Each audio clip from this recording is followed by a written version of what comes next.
찬송할지어다 예수의 공로 주의 보혈로서 정결하게 씻겨 죄악에서 떠난 몸이 되었고 세상 근심 구름 간 곳 없어지니 하나님의 빛이 영화롭도다 주의 그 사랑 한량없도다 찬송할지어다 예수의 공로 주의 그 사랑 한량없도다 찬송할지어다 예수의 공로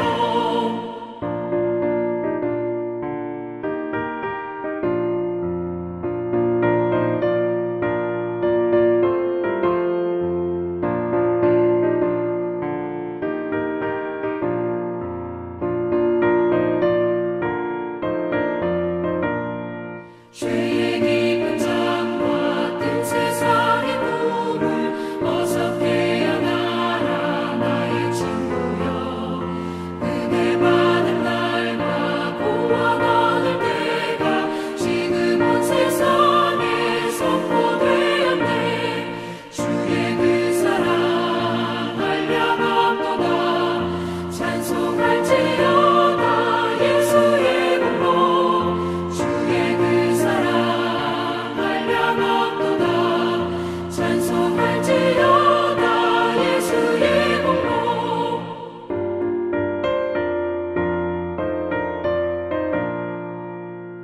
오늘 하나님의 말씀은 사사기서 2장 11절에서 23절입니다. 이스라엘 자손이 여호와의 목전에 악을 행하여 바알들을 섬기며 애굽 땅에서 그들을 인도하여 내신 그들의 조상들의 하나님 여호와를 버리고 다른 신들 곧 그들의 주위에 있는 백성의 신들을 따라 그들에게 절하여 여호와를 진노하시게 하였으되 곧 그들이 여호와를 버리고 바알과 아스타롯을 섬겼으므로 여호와께서 이스라엘에게 진노하사 노략하는 자의 손에 넘겨주사 그들이 노략을 당하게 하시며 또 주위에 있는 모든 대적의 손에 팔아 넘기심에 그들이 다시는 대적을 당하지 못하였으며 그들이 어디로 가든지 여호와의 손이 그들에게 재앙을 내리시니 곧 여호와께서 말씀하신 것과 같고 여호와께서 그들에게 맹세하신 것과 같아서 그들의 괴로움이 심하였더라. 여호와께서 사사들을 세우사 노략자의 손에서 그들을 구원하게 하셨으나 그들이 그 사사들에게도 순종하지 아니하고 오히려 다른 신들을 따라가 음행하며 그들에게 절하고 여호와의 명령을 순종하던 그들의 조상들이 행하던 길에서 속히 치우쳐 떠나서 그와 같이 행하지 아니하였더라. 여호와께서 그들을 위하여 사사들을 세우실 때에는 그 사사와 함께 하셨고 그 사사가 사는 날 동안에는 여호와께서 그들을 대적의 손에서 구원하셨으니 이는 그들이 대적에게 압박과 괴롭게 함을 받아 슬피 부르짖음으로 여호와께서 뜻을 돌이키셨음이거늘 그 사사가 죽은 후에는 그들이 돌이켜 그들의 조상들보다 더욱 타락하여 다른 신들을 따라 섬기며 그들에게 절하고 그들의 행위와 패역한 길을 그치지 아니하였으므로 여호와께서 이스라엘에게 진노하여 이르시되 이 백성이 내가 그들의 조상들에게 명령한 언약을 어기고 나의 목소리를 순종하지 아니하였은즉 나도 여호수아가 죽을 때에 남겨둔 이방 민족들을 다시는 그들 앞에서 하나도 쫓아내지 아니하리니 이는 이스라엘이 그들의 조상들이 지킨 것 같이 나 여호와의 도를 지켜 행하나 아니하나 그들을 시험하려 함이라 하시니라. 여호와께서 그 이방 민족들을 머물러 두사 그들을 속히 쫓아내지 아니하셨으며 여호수아의 손에 넘겨주지 아니하셨더라. 어제 말씀에 제가 말씀드렸습니다. 이스라엘 백성들은 도덕적인 죄를 범하는 것이 아니기 때문에 하나님 말씀에 불순종하는 것을 그렇게 큰 죄로 여기지 않았던 그들의 모습을 우리가 생각해 보았습니다. 그러다 보니까 이제 점점 이들은 죄에 무뎌집니다. 그리고 이제는 실제로 우상을 섬기지만 이게 얼마나 큰 죄인지를 이들은 인식하지 못합니다. 왜냐하면 하나님을 모르다 보니까 얼마나 큰 죄인지를 몰라요.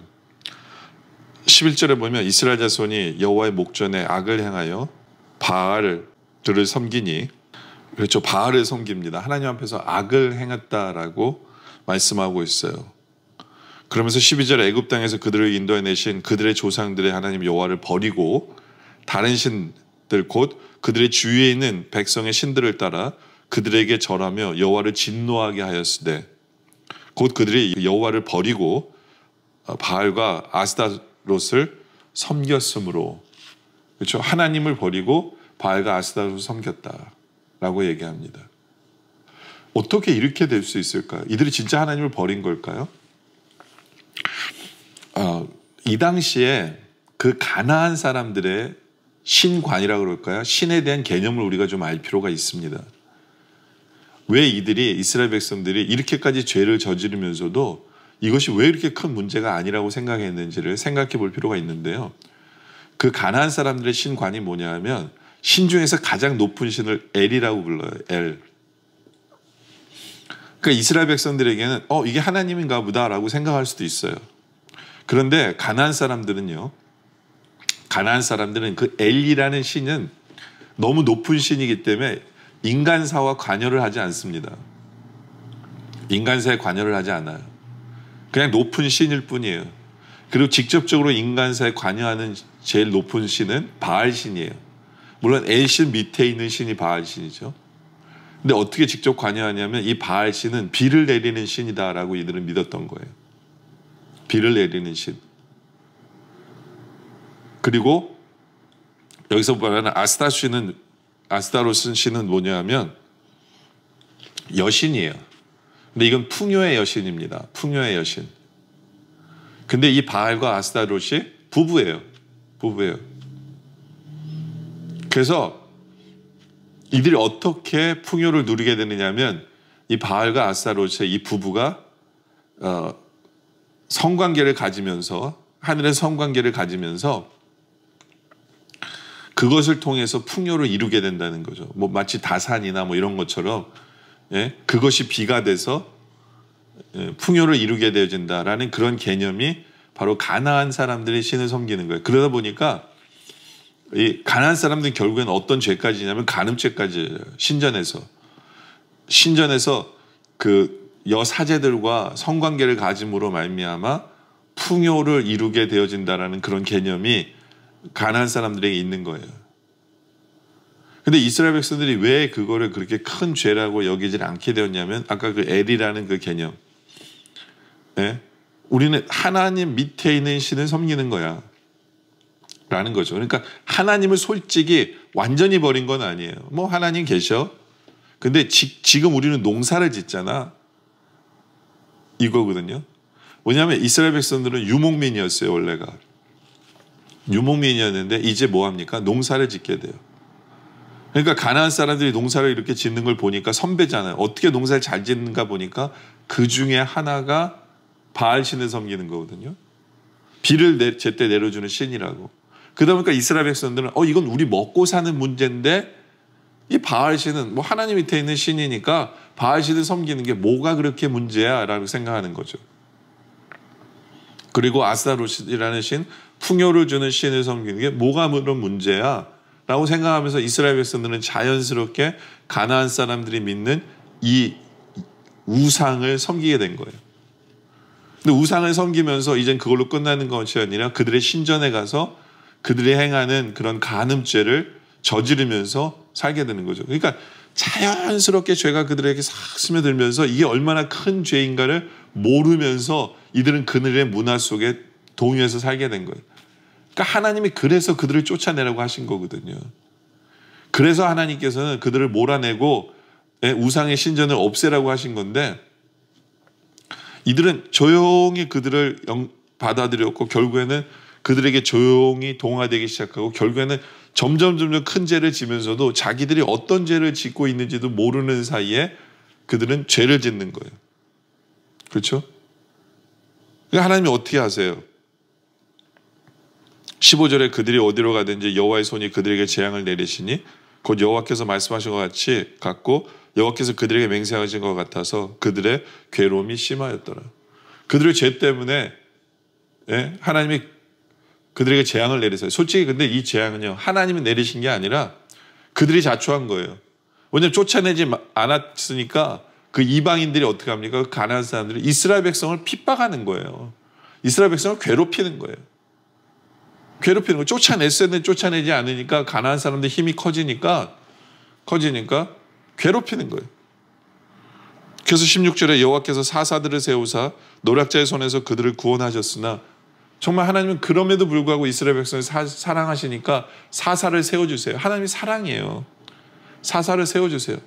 그런데 17절에 그들이 사사들에게도 순종하지 아니하고 오히려 다른 신들을 따라서 음행하며 그들에게 절하고 여호와의 명령을 순종하던 그들의 조상들의 행하던 길에서 속히 치우쳐 떠나서 그와 같이 행하지 아니하였더라. 사사들의 말도 듣지 않는 거예요. 이제는 하나님의 말씀도 사사들의 말도 듣지 않는 것이죠. 그렇죠? 참 안타까운 거죠. 하나님의 사랑을 받으면서도 그것이 사랑인지도 모르는 상태까지 간 거예요. 하나님의 사랑을 인정할 수도 없는 참 그런 안타까운 그러니까 어떻게 답이 없는 거예요. 답이 없는 거예요. 그리고는 19절에 그 사사가 죽은 후에는 그들이 돌이켜 그들의 조상들보다 더욱 타락하고, 사사들 보내잖아요. 그럼 그 다음에 보면 사사가 죽잖아요. 그럼 더 타락해 있어요. 더 타락해 있는 거예요. 다른 신을 따라 섬기어 그들에게 절하고 그들의 행위와 패역한 길을 그치지 아니합니다.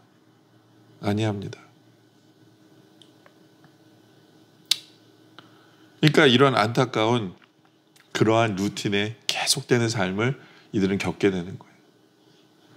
참 처음부터 하나님 말씀에 순종해서 얼마나 좋았을까. 또 불순종의 결과가 여기까지 온 거예요. 여기까지 오는 거죠. 21절에 보면 그런 말씀이 있어요. 20절부터 보죠. 여호와께서 이스라엘 자손에게 진노하여 이르시되 이 백성이 내가 그들의 조상들에게 명령한 언약을 어기고 나의 목소리를 순종하지 아니하였으며. 이게 문제잖아요. 그죠? 21절에 나도 여호와가 죽을 때 남겨둔 이방 민족들을 다시는 그들 앞에서 하나도 쫓아내지 아니하리니. 왜냐하면 그들이 그럴 마음이 없어요. 쫓아낼 마음이 없어요. 22절에 이는 이스라엘이 그들의 조상들에게 지킨 것 같이 나 여호와의 도를 지켜 행하나 아니하나 그들을 시험하려 함이라 하시니라. 하나님이 보고 싶은 거예요. 내 말씀에 순종하지 않아. 근데 순종하지 않아요. 여지없이 낙제합니다. 그러니까 여호와께서 그 이방 민족들을 머물러 두사 그들을 속히 쫓아내지 아니하셨으며 여호수아의 손에 넘겨주지 아니하셨더라. 그러니까 예전에 여호수아가 그냥 다 쫓아내지 못하고 죽게 하신 이유는 이들을 시험하고 싶은 거예요. 근데 이 시험도 이스라엘 백성을 사랑하시기 때문이에요. 무슨 얘기냐면, 만약에 이들을 시험할 대상이 없었다면 이들은 여지없이 그냥 하나님 앞에서 불순종하고 난리가 날 거예요. 그래도 이들이 이스라엘 백성을 힘들게 하고 괴롭게 하니까 이들이 그래도 하나님을 찾았던 거거든요. 그러니까 참 이게 하나님의 딜레마예요. 불순종하는 이스라엘 백성들. 근데 나중에도 또 불순종할 이스라엘 백성들. 이들을 바로 세우기 위한 그 하나님의 사랑. 이들의 하나님의 사랑은 계속되는데 이들은 계속해서 그 사랑도 모르고 불순종하고 이방신을 섬기고 하는 그러한 말도 안 되는 그 루틴 속에서 살아가는 안타까운 모습. 이게 뭐예요? 처음부터 말씀에 불순종했기 때문이다. 죄를 죄라고 여기지 않았기 때문에 그래요. 불순종하는 것도 죄다라는 거죠. 여러분들 우리의 모습은 어떻습니까? 하나님 말씀에 순종하고 있습니까? 우리 삶을 돌아보면서 정말 작은 문제라고 해서 작은 말씀의 순종일지라도 순종함으로 말미암아 나중에 더 큰 문제가 발생하지 않은 지혜로운 성도들이 되어지기를 주님의 이름으로 축원합니다. 기도드리겠습니다. 아버지 하나님, 우리가 깨어있게 하여 주시옵소서. 점점 우리에게 스며들어온 그 죄를 단호하게 막고 하나님께서 주시는 말씀에 철저하게 순종해 나감으로 말미암아 더 큰 문제를 해결해 나가는, 더 큰 문제가 벌어지지 않는, 죄가 우리에게 스며들지 않는 그러한 삶을 살아가는 우리들 되게 하여 주시옵소서. 정말 날마다 주님을 찾고 말씀을 붙들고 날마다 주님과 동행하는 우리 삶 되게 하여 주시옵소서. 오늘 말씀에 감사드립니다. 계속된 기도 속에 함께하여 주시옵소서. 예수님의 이름으로 기도드립니다. 아멘.